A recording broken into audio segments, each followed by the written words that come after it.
Some locomotives were so bad that the railroad built a special track just to repair them. Some shredded their own crankshafts in spectacular fashion. One needed unscheduled repairs almost every single week. And one was such an embarrassment that the railway quietly shipped it to the far edge of the country, hoping everyone would just forget it existed. These are the machines crews cursed, mechanics dreaded, and accountants wanted gone. 10 hated locomotives, and the real story of what happened to each. Number 10. The EMD SD45. Let's start with a machine that on paper should have been a winner. In the mid-1960s, America's railroads were locked in a horsepower race, and Electromotive Division, the company that had basically killed the steam locomotive, wanted the crown. So they took their proven 645 diesel engine and stretched it to 20 cylinders. The result was the SD45, 3,600 horsepower, a long, muscular body, and that unmistakable flared rear radiator that no other standard EMD model had. And at first, it sold. Between 1965 and 1971, EMD built 1,260 of them. Railroads loved the brute strength. Then reality set in. That huge 20-cylinder engine had a nasty habit. It could break its own crankshaft. The problem traced back to flexing in the welded engine block, and when a crankshaft let go, it didn't just stall the locomotive, it often destroyed the entire engine. On top of that, those 4 extra cylinders were thirsty, burning far more fuel than the 16-cylinder SD40 sitting right next to it in the catalog. EMD eventually strengthened the block and cured the crankshaft failures, but the damage to the reputation was done. Many railroads decided the extra 600 horsepower simply wasn't worth the headache and kept ordering the humbler, bulletproof SD40 instead. So what happened to them? This is the quiet tragedy of the SD45. The 20-cylinder engine fell so far out of favor that railroads began yanking them out and dropping in 16-cylinder engines from scrapped SD42s, effectively turning a hated locomotive into a beloved one. Most SD45s were retired, scrapped, or rebuilt away, but the very first production unit, Great Northern No. 400, nicknamed Hustle Muscle, survives in preservation. Fittingly, it once suffered a crankshaft failure in service. The SD45's original sin followed it right to the museum. Number 9. The EMD SD50. If the SD45 was EMD overreaching, the SD50 was EMD doing it again, and this time it nearly cost them their throne. By the early 1980s, General Electric was no longer the underdog. GE's locomotives were creeping up on EMD's sales, and EMD needed an answer fast. So they took the reliable 16-cylinder 645 engine and cranked it up from 3,000 horsepower at 900 RPM to 3,500, and then to 3,600, spinning all the way up to 950 RPM. The SD50 was meant to be the bridge between EMD's legendary 1970s -2 workhorses and the computer-controlled future. It was, in the words of one widely repeated assessment, a step too far. Squeezing that much out of the 645 engine and pushing the RPM that high introduced punishing vibration. The 50 series became plagued by engine failures, cracked components, and electrical gremlins. Crews never knew which SD50 would actually finish its run. EMD built 523 of them between 1981 and 1986, but every breakdown chipped away at the company's once untouchable name for reliability and handed GE the opening it needed. So what happened? In one of the great reversals in locomotive history, the SD50's troubles became a turning point. EMD scrambled to develop the SD60 and the new 710 engine to bury the 50's weaknesses, but it was too late to stop the momentum. GE pulled ahead and became North America's #1 builder, a position it has essentially held ever since. As for the locomotives themselves, the fix was almost comically simple. Railroads found that dialing the engine back down to 3,000 horsepower made the mechanical problems vanish. Many SD50s were rebuilt into the equivalent of the very SD42s the SD50 had been designed to replace. Number 8. The Alco PA. Now for a locomotive that's hated and loved, sometimes by the same people. Ask rail fans to name the most beautiful diesel ever built, and a huge number will say the Alco PA. With its long, brutish nose and broad face, it was so striking that a respected historian in Trains magazine famously called it an honorary steam locomotive. Built by a partnership of the American Locomotive Company and General Electric between 1946 and 1953, and styled by GE's Ray Patton, the PA looked like it was doing 90 miles an hour standing still. It even put on a show. Thanks to turbo lag, it would belch enormous clouds of black smoke when accelerating, and photographing a PA mid-smoke became a sport among fans. The railroads that owned them did not share the romance. The PA's problem lived under that gorgeous skin, the Model 244 engine. Alco's management had rushed it into production to beat Electromotive's hugely successful E-units to market, giving engineers barely a year to sort out a brand new design. It wasn't ready. The 244 was unreliable, expensive to keep running, and no match for EMD's dependable engines. Alco eventually built a far better engine, the 251. But by then the reputation was wrecked, and in 1953 General Electric walked away from the partnership entirely. So what happened? The PA failed in the marketplace it was built for, and railroads scrapped them with little sentiment as passenger service declined. Of nearly 300 PAs and PBs built, only a handful survived. But the love never died. One former Santa Fe unit was painstakingly restored over roughly 2 decades by restorer Doyle McCormack into the gleaming nickel plate road number 190. The ugly truth and the beautiful legend somehow both turned out to be real. Number 7. The GE AC6000CW. Fast forward to the 1990s and the horsepower race was back. Bigger, louder, and more expensive than ever. The idea was seductive. Instead of running 4,000 horsepower locomotives on a heavy train, why not run 2 6,000 horsepower monsters? Fewer locomotives, fewer crews to worry about, simpler trains. General Electric chased that dream with the AC6000CW, one of the most powerful single-engine diesel locomotives ever built. To get there, GE partnered with the German engine maker Deutz Med WM to create an all-new prime mover, the 7HDL, rated at well over 6,000 horsepower. And the engine fought them every step of the way.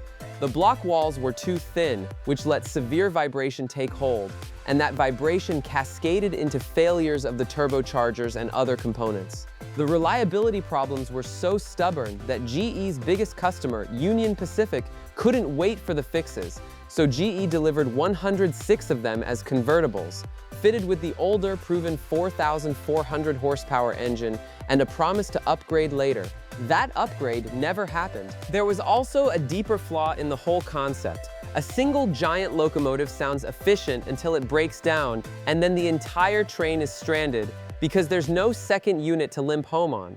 Just over 300 AC6000CWs were built, and railroads quietly decided the math didn't work. So what happened? The 6,000 horsepower dream effectively died. CSX re-engined most of its fleet with GE's newer, more reliable Evolution engine. Union Pacific sent its survivors back to be rebuilt into more sensible machines. Its great rival, EMD's own 6,000 horsepower SD90 MAC, flopped for nearly identical reasons. Today, a couple of AC6000CWs are preserved, including one that GE itself donated to a museum, a monument to an idea that was right on paper and wrong on the rails. Number 6. The Bombardier-Alstom HHP-8. Most locomotives on this list are old. This one's hatred is practically modern. When Amtrak built its high-speed Acela service in the late 1990s, it also needed new electric locomotives to haul conventional trains along the Northeast Corridor between Washington, New York, and Boston. The contract went to the same Bombardier-Alstom team building the Acela, and the new machine, the HHP-8 for high horsepower 8,000, was deliberately styled to look like an Acela power car. 8,000 horsepower, 125 miles an hour, sleek and futuristic. 15 went to Amtrak, 6 to Maryland's MARC commuter service. Crews took one look and started calling them rhinos. Some called them hippos. Neither was a compliment. The HHP-8 was troubled from delivery. Its computers misbehaved in extreme weather and threw fits over the constantly shifting voltages of the old corridor wiring. It suffered wheel slip problems and demanded a relentless diet of software updates. Then, in 2002, cracks were discovered in the brackets connecting the trucks to the body, sidelining the whole fleet. The reliability never really recovered.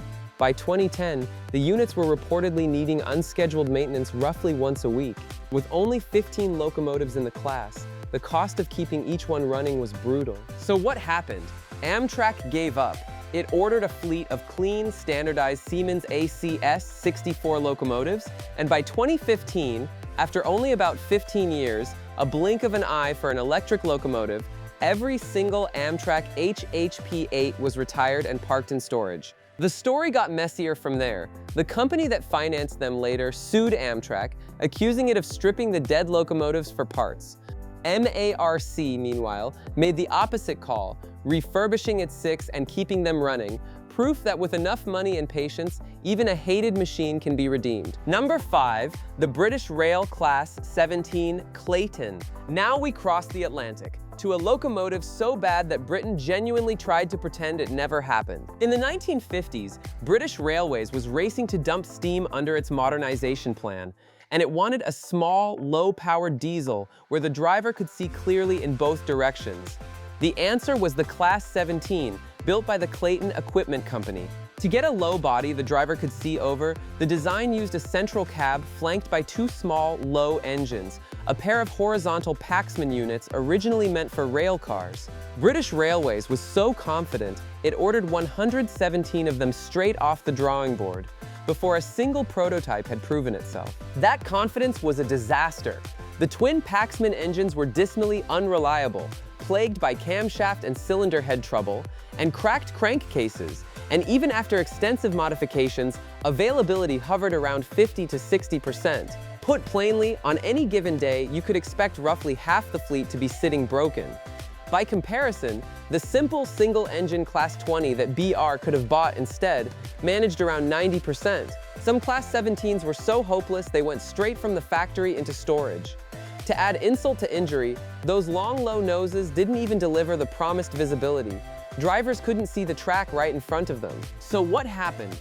British Railways cut its losses with stunning speed. It canceled any thought of more Claytons, ordered 100 of the proven Class 20s instead, and began scrapping the Class 17 almost immediately.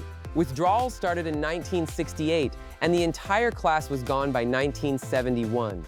Many had working lives of less than 5 years, the shortest of any significant British diesel design. Out of 117 built, exactly 1 survives in preservation. The Class 17 became the textbook example of what happens when you order in haste. Number 4, the Metro-Vick Co-Bo Class 28. Britain made the list twice because the same modernization plan produced a second machine, arguably even more cursed, and this one nearly burned its driver's confidence to the ground. Built by Metropolitan Vickers, the Class 28 was an oddball from every angle.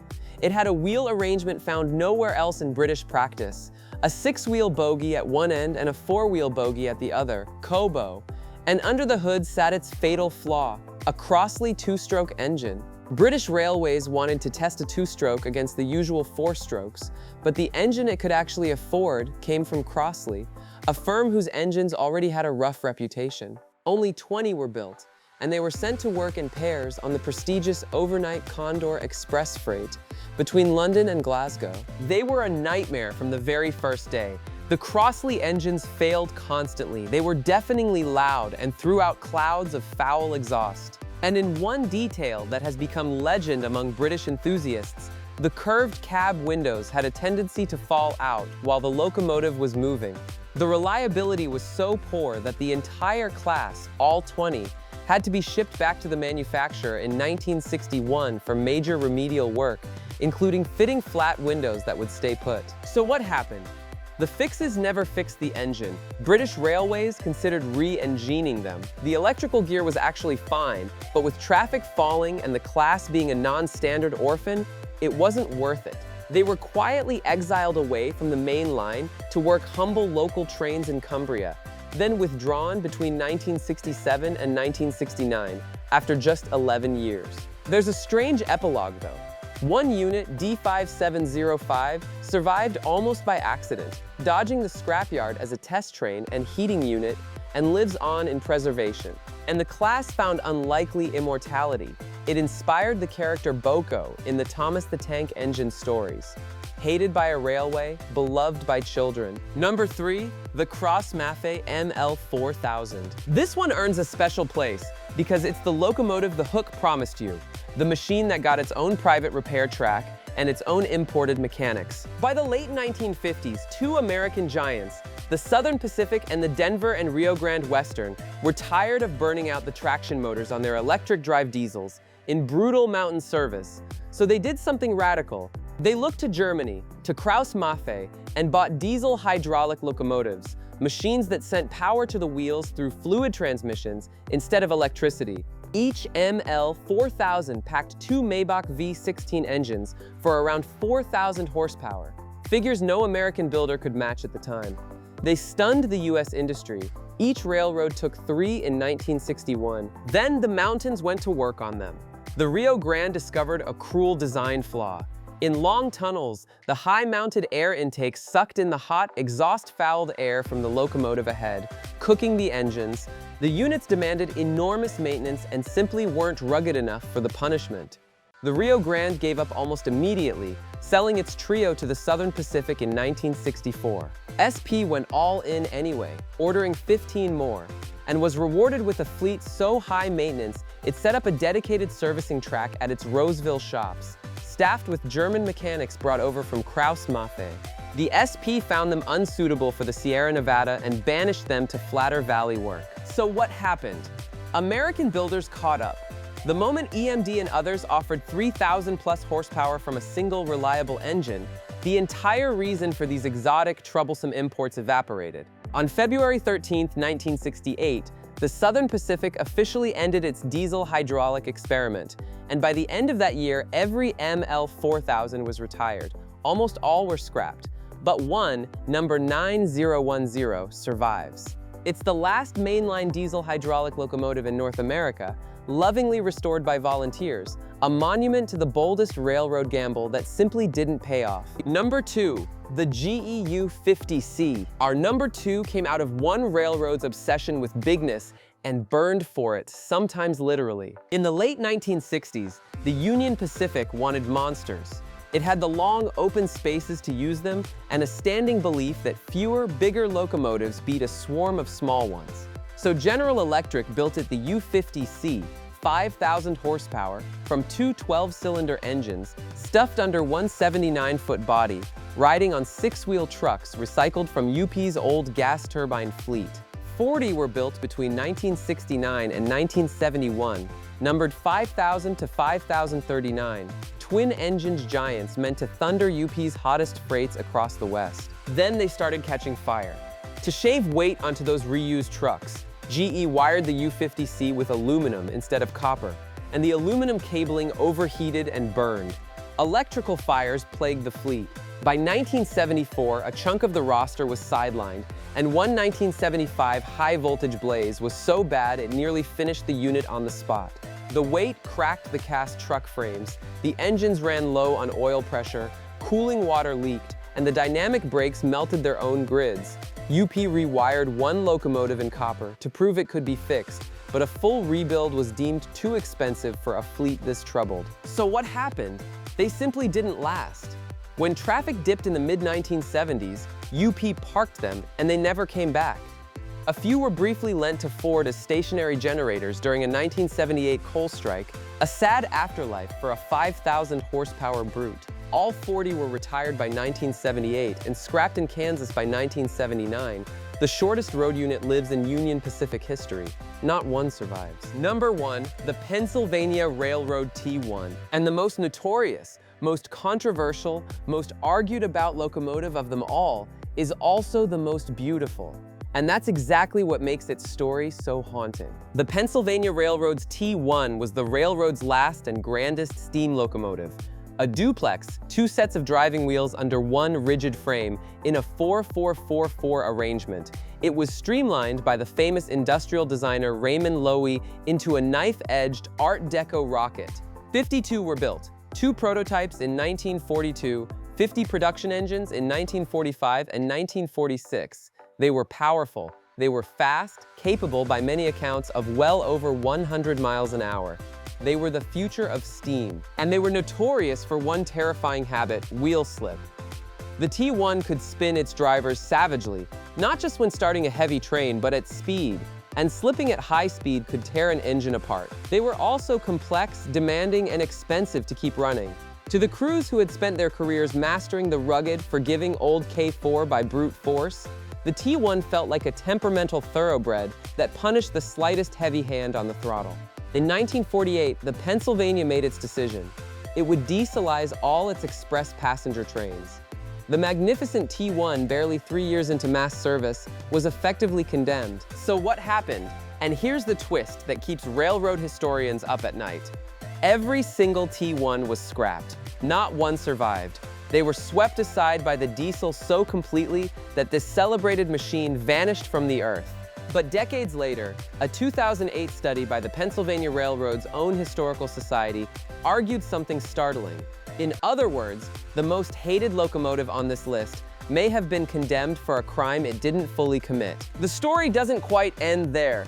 A group of enthusiasts was so convinced of the T1's greatness that they are building a brand new one from scratch, number 5550, to prove what this machine could really do. The most hated locomotive of all might just get the second chance history denied it. Which of these do you think got a bad rap, and which one truly earned the hate? Tell me in the comments.